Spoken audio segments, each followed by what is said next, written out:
ఇక స్థానిక సంస్థలో బీసీలకు చట్టబద్ధంగా 42% రిజర్వేషన్లు కల్పించిన తర్వాతే ఎన్నికలు నిర్వహించాలని Telangana BC JAC chairman Rajya Sabha సభ్యుడు ఆర్ కృష్ణయ్య డిమాండ్ చేశారు.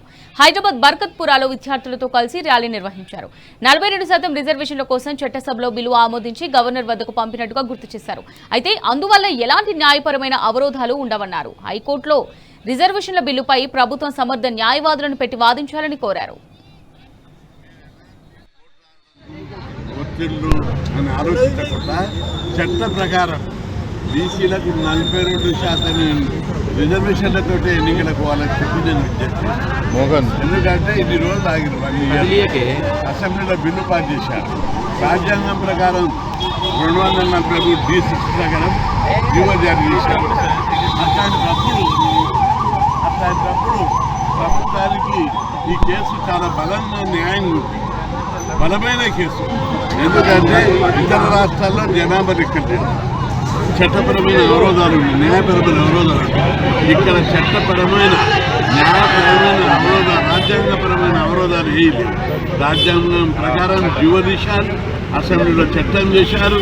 అదేవిధంగా న్యాయపరమైన అవరోధాలు తొలగిపోవడానికి జనాభా లెక్క తీశారు.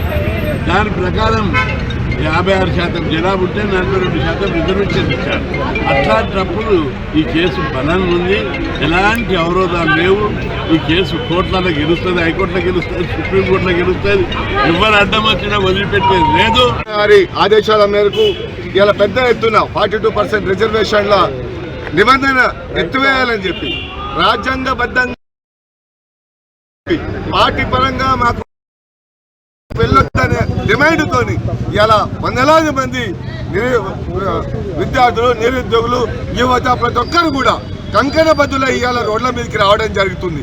ఇవాళ జాక్ చైర్మన్ ఆర్ కృష్ణ గారి నేతృత్వంలో వ్యాప్తంగా పెద్ద ఎత్తున దీక్షలు, ర్యాలీలు, బైక్ ర్యాలీలు, పెద్ద ఎత్తున ఉద్యమాలు చేపడుతున్నాం. దానికి కారణం రాజ్యాంగబద్ధమైనటువంటి హోదాతోని ఎలక్షన్లకు వెళ్ళాలనే ఒక ఆలోచనతో.